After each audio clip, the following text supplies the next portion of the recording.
Welcome back, KTM Freeride subscribers. Today we're going to talk about how I've modified my KTM Freeride suspension. All right, Freeride fans, you're going to have to excuse a little bit of automobile noise. I'm here at a little park thing alongside the road to show you this. But here's my beauty, my electric beauty. And today we're going to talk about all the stuff that I did to the suspension, all the modifications, and why I did them. I would like to preface this with you may or may not need to do this to your Freeride suspension. I did this because the Freeride suspension is not really something that is set up for me from the factory. I never really expected it to do what I wanted it to do. That said, depending on your riding ability and your goals for the bike, you may have, just find time with the stock stuff, or you may need to do what I did. I'm kind of more into the motocross type scene, and the stock stuff is just, it's undersprung for me, it's undervalved for me. I also have the brake pedal on there. I have a video about that. So I pretty much rode this bike with the compression clickers all the way cranked. I ordered a stiffer set of fork springs right from the get-go. I ordered some 52s for the front, and I got those from Slavens Racing. It's kind of hard to get fork springs for these things. Suspension's based on only the 85 model now, so the 85 doesn't need to be sprung as heavily as these things that have a lot more weight, specifically up high. So Slavens has springs available, and I am not sponsored by Slavens. I am not endorsing them, but they have the springs. So if you want to get stiffer springs for yours, which may or may not be necessary depending on your weight and ability, they're the guys that have them. There's the OEM springs as well, but I think they only go to 50s in the front and 69 in the rear. And what I ended up with on my personal bike is 54s in the front and a 7.0 in the rear. I let you guys know how stiff that is. My friend that also got his suspension done at the same time as me weighs 200 pounds, and he has 52s in the front and a 69 in the rear, which was the OEM spring that I had originally ordered. And this video has taken so long because all the springs have been on back order at some point. Some suspension parts were on back order at some point. And so I literally started this project a long time ago. I think I started it in June, and it is now December. So it's taken that long for me to get this video together for you guys and show you this stuff. First things first, you can see there is logos on the forks. I had the suspension done from Dan at EVO Industries in Washington State. Dan's available to do this stuff for you guys if you're interested.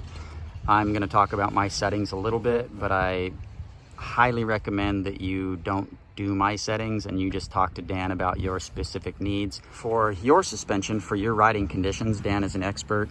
He former pro guy himself and does a lot of like really good guy suspension. So super cool guy, personal friend. He'll listen to you, and he's done a couple of these now, and so he's in tune.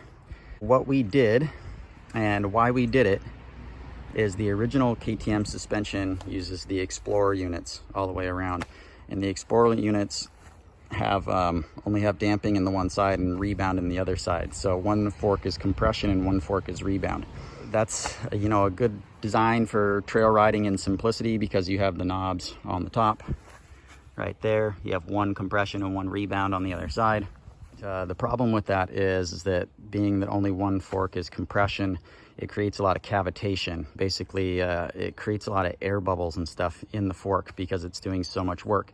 It gets hot, the air bubbles don't hold up like the oil, and so the fork, especially in high speed like motocross type conditions, it really isn't designed for that. Factory racers and stuff, they don't use that Explorer stuff. They're using cone valves or whatever, the air stuff, or they convert back to some sort of spring fork design or whatever. There's not enough valving in there.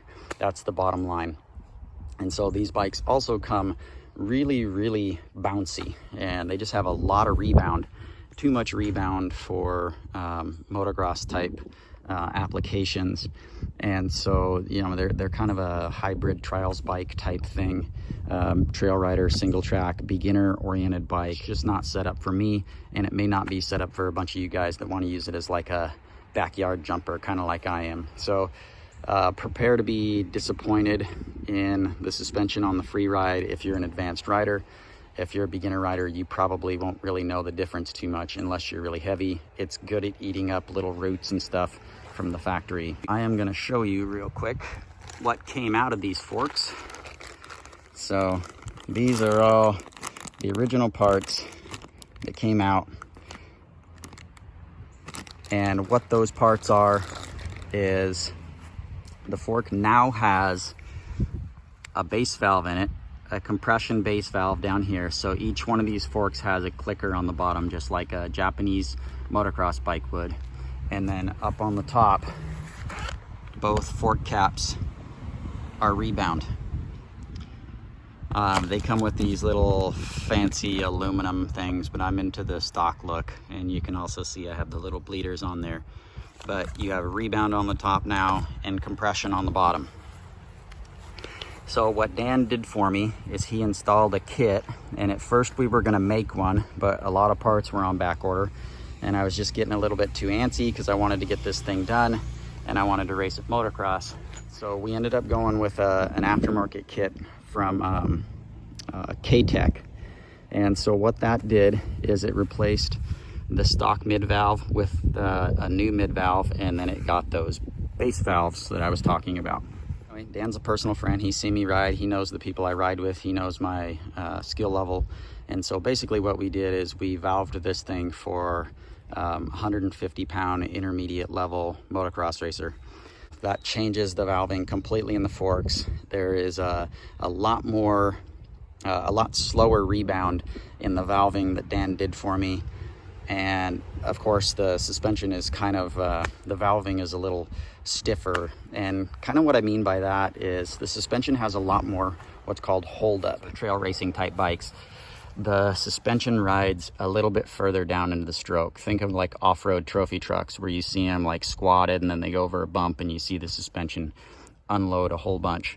Those things ride down in the travel more because they're hitting little bumps on the surface. And so you want to use a little bit more of your suspension to absorb those little things on the surface. In motocross, you're going really aggressively and fast. You want the suspension to have a little bit more hold up because you're hitting bigger obstacles. And when it's down here already, you don't want it to blow down into the bottom of the travel. Not bottom out, but blow down into the bottom of the travel and get the bike all wallery. So motocross bikes have better hold up. So my suspension when I ride it now stays in the, let's say, top 2 or 3 inches of the travel a little bit better, instead of being down like, let's say like 6 inches into the travel. These are made up numbers, but just for reference point.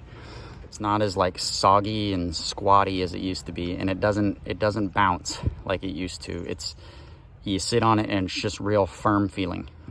Think of like Supercross suspension. Basically, I wanted this thing to be stiff like Supercross suspension because it's kind of it's a heavier bike.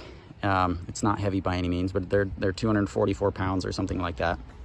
And I wanted it to have really good hold up because I like to jump it and I actually ride it pretty fast. He did that to the forks. And then we went up the stock spring rate, I believe, are 48s. And so it goes in increments of 2. It goes 50, 52, 54. So basically I went 3 spring rates up from stock for myself. And that feels like a happy place for me.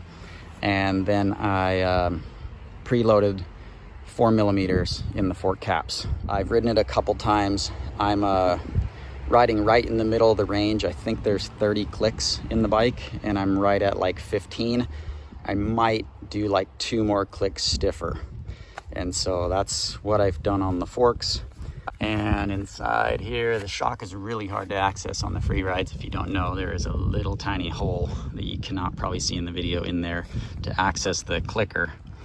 But the reservoir in there, it has one of Dan's logo things on it as well. And then you can see this, the shock spring is not white anymore. The stock shock spring is progressive.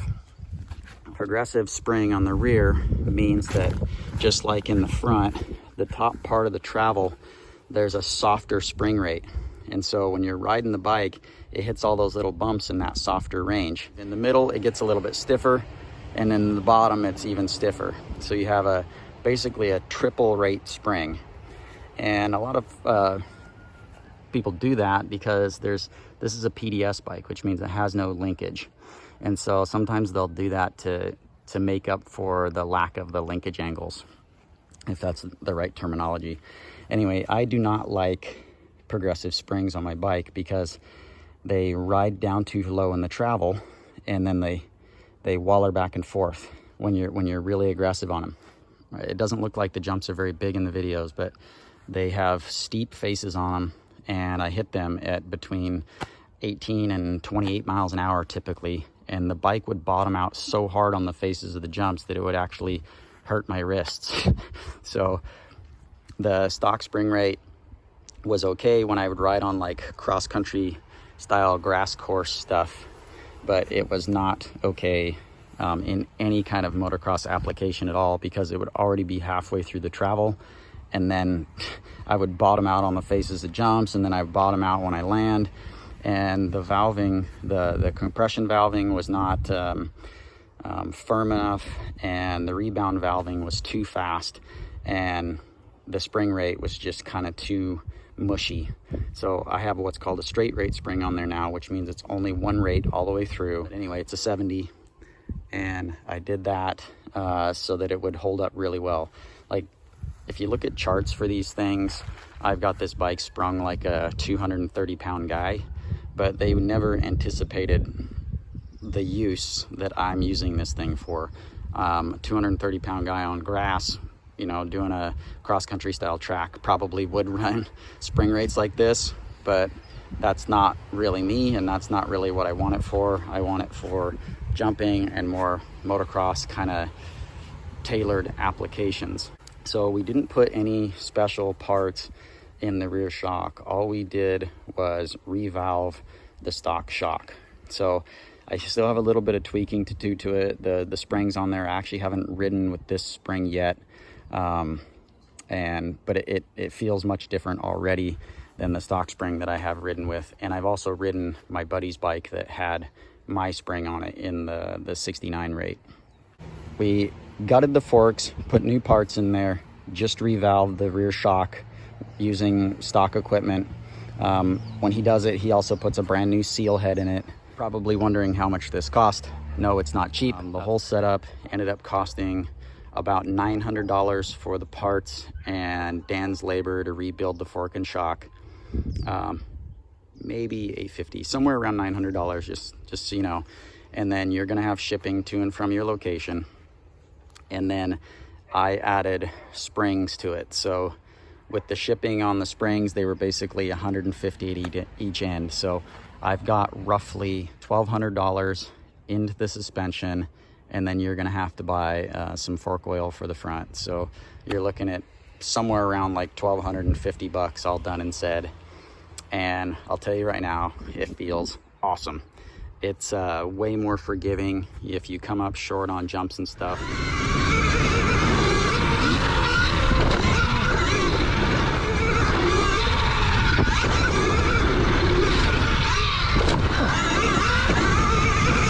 Yeah, she feels real soft when you start jumping into speed.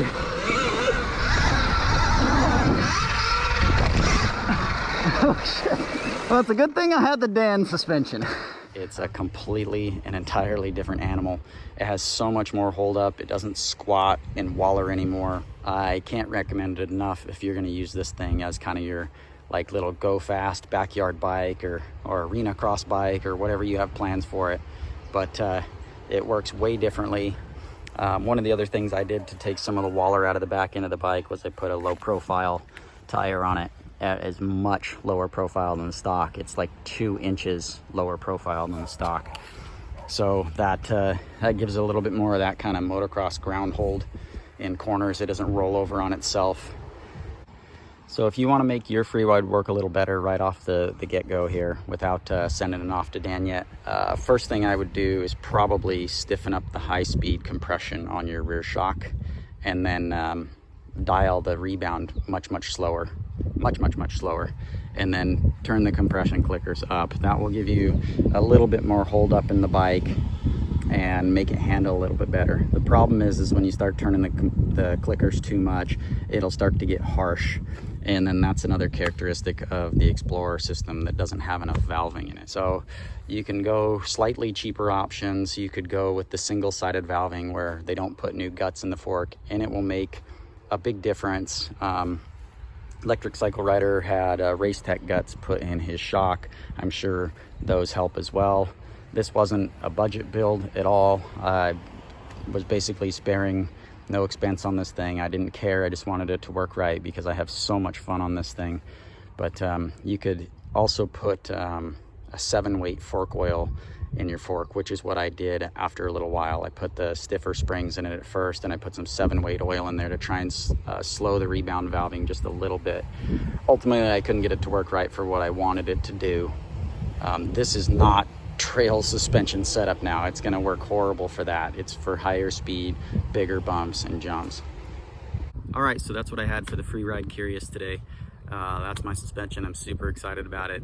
If you guys have any questions, you know, ask down below, please do. And then I'm gonna link Dan's information down below. He's a great guy. He'll take care of you. Consider subscribing if you aren't subscribed. I got a lot of free ride content. There's gonna be a lot more. I don't plan on getting rid of this bike anytime soon, and I love riding it, so you're gonna see a lot more. I'm healing up, so we're gonna be back to riding before you know it. Thanks for watching, and take care.